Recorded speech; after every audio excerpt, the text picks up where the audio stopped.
Hello and welcome to Lavnish Sir की class.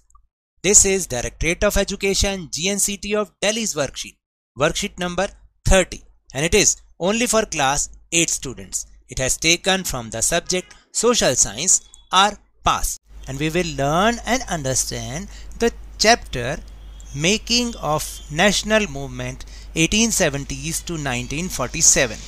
तो देखिए आज की इस वर्कशीट में हम एक न्यू चैप्टर स्टार्ट कर रहे हैं the making of national movement 1870s to 1947, यानी 1870 से 1947 तक जो राष्ट्रीय आंदोलन हुए उनकी तैयारी कैसे हुई, वो कैसे हुए, कैसे उनकी शुरुआत हुई, उनके बारे में हम इस वर्कशीट में जानेंगे. So now let's start and understand with me.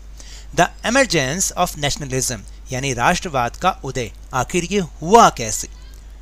Through the previous worksheets, we are well aware that our revolt of 1857, though started by the sepoys of the company, but very soon it engulfed all the section of the society. तो क्या है लिखा हुआ इसमें कि आपने पिछली worksheets में ये जाना और हम सब इस बात से अवेयर भी हैं कि जो 1857 का रिवोल्ट हुआ था, हालांकि वो जो कंपनी थी उसी के सिपाहियों ने शुरू किया था, लेकिन जल्द ही ये समाज के सभी वर्गों में ये धीरे धीरे फैल गया. Now they became aware that British were exercising control over the resources of India and lives of people. Until this control was ended, India could not be for Indians. तो देखिए इसमें ये लिखा हुआ है कि अब धीरे धीरे जो ब्रिटिशर्स थे वो ना केवल इंडिया के रिसोर्स पे कब्जा कर रहे थे, बल्कि लोगों के जीवन को भी उन पे भी कब्जा कर रहे थे, उनको प्रभावित कर रहे थे. और अब धीरे धीरे ये लोग भी समझने लग गए थे कि जब तक ये इनको यहाँ से हटाया नहीं जाएगा, इनको यहाँ से भगाया नहीं जाएगा, इनका शासन यहाँ पे ख़त्म नहीं किया जाएगा, तब तक इंडिया जो है वो इंडियंस का नहीं हो सकता. This consciousness began to be clearly stated by the political associations formed in 1870s and 1880s. और ये जो कॉन्शियसनेस है, ये जो जागरूकता है, ये धीरे धीरे जो 1870 से 1880 के बीच में कुछ पॉलिटिकल एसोसिएशन बने, उन्होंने इस जागरूकता को बहुत ही क्लियरली दिखाया भी, फैलाया भी. Some of them were, उनमें से कुछ इस प्रकार हैं. तो चलिए जानते हैं आखिर वो कौन कौन से पॉलिटिकल एसोसिएशंस थे. फर्स्ट इज पूना सार्वजनिक सभा. इसकी जो एस्टेब्लिशमेंट हुई थी, या एस्टेब्लिश हुआ था 1870 में हुआ था, और जो उसके फाउंडर मेंबर या प्रोमिनेंट मेंबर्स थे वो थे Mahadev Govind Ranade, S H. Chiplunkar, Ganesh Vasudev Joshi. The second one is the Indian association which established in 1876, और इसके फाउंडर जो और या प्रोमिनेंट मेंबर थे वो थे Surendranath Banerjee, Anand Mohan Bose. Third association is the Madras Mahajan Sabha. It was established in 1884 and its founder और prominent members are G. Subramaniam Iyer, Anand Charlu. The next association is the Bombay Presidency Associations, which founded in 1885, and its founder and prominent members were Firoz Shah Mehta, K.T. Telang, Badruddin Tayyabji.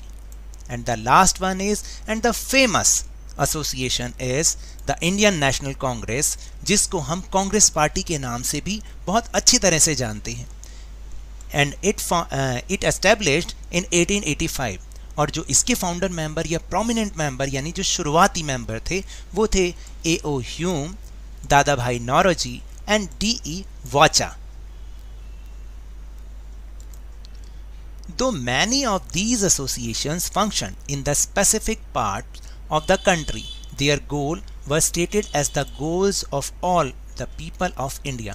देखिए क्या था कि in association, ये जो associations थी हालांकि country के कुछ ही पार्ट में काम कर रही थी. जैसे अगर आप ध्यान देंगे ना तो आप देखेंगे कि ये महाराष्ट्र में या मद्रास में या फिर बम्बई में ही नहीं, महाराष्ट्र, बम्बई और कोलकाता में ये काम कर रही थी, क्योंकि सबसे पहले कब्ज़ा यहीं पर अंग्रेज़ों ने अपना जमाया था. हालांकि ये कुछ पार्ट में ही रह के काम कर रही थी, लेकिन जो इनके लक्ष्य थे वो ना केवल अपनी एक स्पेसिफिक जगह के लिए थे बल्कि पूरे भारतीय लोगों के लिए थे। They believed that the Indian people should be empowered to take decisions regarding their affairs. वो ये मानते थे कि जो भारतीय लोग हैं ना, उन्हें इतना शक्तिशाली होना चाहिए, इतना पावरफुल होना चाहिए कि वो अपने डिसीजन, अपने मामलों के लिए अपने डिसीजन खुद ले सकें। Along with this thought, the dissatisfaction with British rule intensified in 1870s and 1880s due to some harsh laws. और इसी के साथ साथ जो 1870 और 1880 के दशक में ब्रिटिश रूल बने, उसने भी भारतीयों में बहुत ज़्यादा डिससेटिस्फैक्शन पैदा कर दी, यानी असंतोष पैदा कर दिया। आखिर वो एक्ट क्या थे? Let's know about it. First is the arms act. It was passed in 1878। देखिए ये 1878 में पास किया गया। This allowed Indians from possessing arms, यानी वो हथियारों को रखने पर बैन लगा दिया गया। वो अगर इंडियंस हथियार रखते थे तो उनको सज़ा हो सकती थी। And the most important press act, और यही एक ऐसा एक्ट था जिसने हमारे इंडियंस में बहुत ज़्यादा डिससेटिस्फैक्शन और बहुत ज़्यादा गुस्सा ब्रिटिश रूल के प्रति पैदा कर दिया था। देखिए पास्ड इन 1878, ये 1878 में पास हुआ। और क्या था ये एक्ट?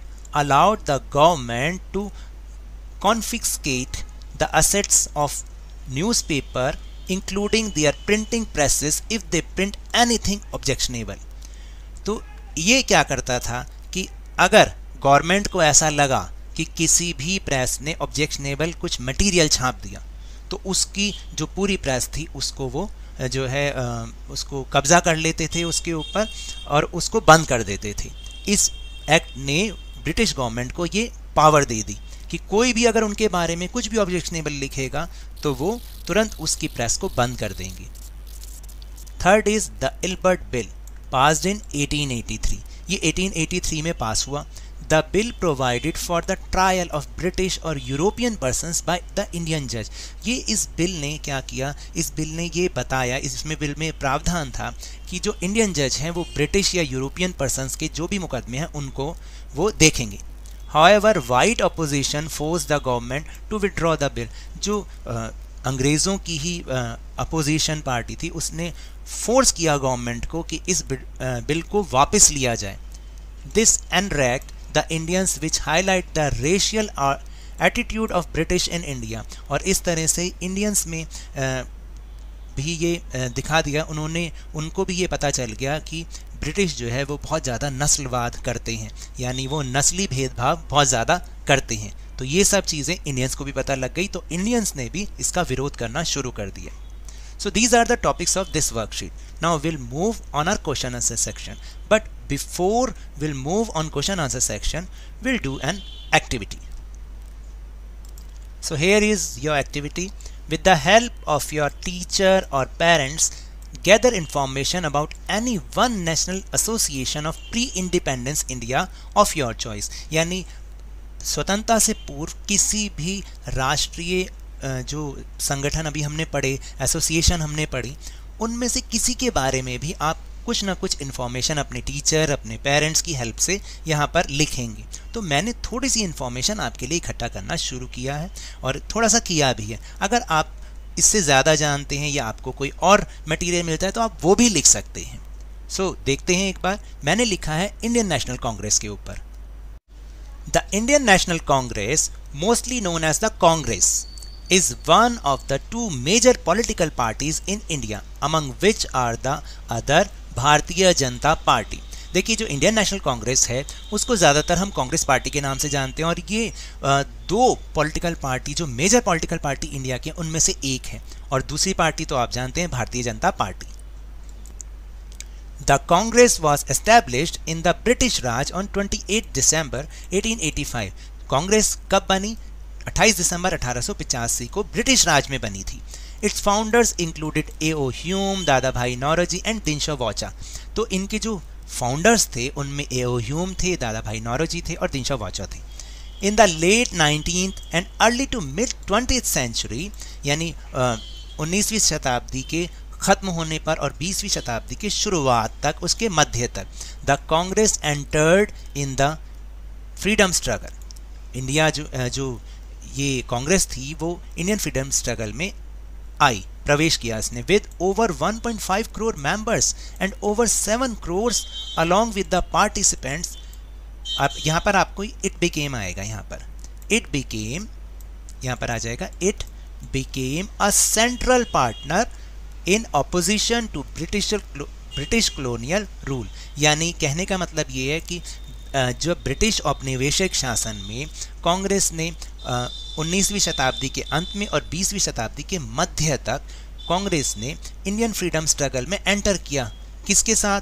1.5 करोड़ मेंबर और जो 7 करोड़ उसके पार्टिसिपेंट थे उनके साथ, और ये एक केंद्रीय बिंदु बन गया उस फ्रीडम स्ट्रगल का। तो ये हमने इसमें थोड़ी सी इंफॉर्मेशन इसके बारे में लिखी है। Now question number 1, what do you understand by the word Sarvajanik in Poona Sarvajanik Sabha? देखिए, Poona Sarvajanik Sabha was a social organization of British India which started with the aim of working as an intermediary between the government of India and the people and popularizing the legal rights of the peasants। जो पूना सार्वजनिक सभा थी वो एक सामाजिक संगठन था British India का, जिसको इस उद्देश्य के साथ शुरू किया गया कि गवर्नमेंट और जो इंडिया के लोग हैं उनके बीच में ये एक मध्यस्थ के रूप में कार्य कर रही थी पूना सार्वजनिक सभा, और साथ साथ जो किसान थे उनके भी लीगल राइट्स को वो पॉपुलर बना रही थी, उनको उनके ऊपर ध्यान दिलवा रही थी। Then second question is, how did the vernacular press Act affect the Indians? जो वर्नाक्युलर प्रेस एक्ट था उसने इंडियंस को कैसे अफेक्ट किया? Vernacular press Act was enacted to curtail the freedom of Indian language press. देखिए, जो Vernacular press act बनाया गया वो इंडियन लैंग्वेज वाले जो अखबार थे, प्रेस थी, उसकी आज़ादी को छीनने के लिए बनाया गया था। The act was intended to prevent the vernacular press from expressing criticism of British policies. ये इसलिए बनाया गया ताकि जो ब्रिटिश पॉलिसीज़ को क्रिटिसाइज करते थे उससे बचाने के लिए बनाया गया, क्योंकि इससे पहले क्या हो रहा था, ब्रिटिश पॉलिसीज़ को मीडिया के थ्रू, अखबारों के थ्रू और मैगजीन्स के थ्रू बहुत क्रिटिसाइज किया जा रहा था। Such a restriction was not on newspapers printed in foreign language that is English. ऐसा कोई बैन, ऐसी कोई रिस्ट्रिक्शन इंग्लिश लैंग्वेज वाले न्यूज़पेपर पर नहीं था। This law was clearly discriminatory because it banning the expression and public opinion of Indians. तो इस तरह से ये साफ तौर पर एक भेदभाव पूर्ण एक्ट था जिसने इंडियन के जो विचार थे, उनकी अभिव्यक्ति थी, उसके ऊपर प्रतिबंध लगा दिया। And then third is, what was Ilbert bill, why was it withdrawn? Ilbert bill क्या था और उसको क्यों वापस लिया गया? The Ilbert bill was passed by sir CP Ilbert in 1883। देखिए, 1883 में सर सीपी इल्बर्ट द्वारा इसको पास किया गया। The bill provided for trial of British और European persons by the Indian जज, यानी इंडियन जज के द्वारा ब्रिटिश और यूरोपियन पर्सनस पर मुकदमा की सुनवाई वो इंडियन जज कर सकता है। इस बिल के द्वारा ये ऐसा लिखा गया, इस बिल में बताया गया। However white opposition also force the government to withdraw the bill. हालांकि जो वाइट ऑपोजिशन थे, यानी अंग्रेज़ों का ही जो विपक्षी दल था, उसने गवर्नमेंट को फोर्स किया कि इस बिल को वापस लिया जाए। This reaction provoked a counter agitation by educated Indians. और इस बिल का जो मतलब जो हमारे यहाँ पर पढ़े लिखे शिक्षित भारतीय थे, उन्होंने भी साथ साथ इस बिल का विरोध किया था। Now the last question, in your opinion, which of the above 3 laws or act would have impacted the Indians most?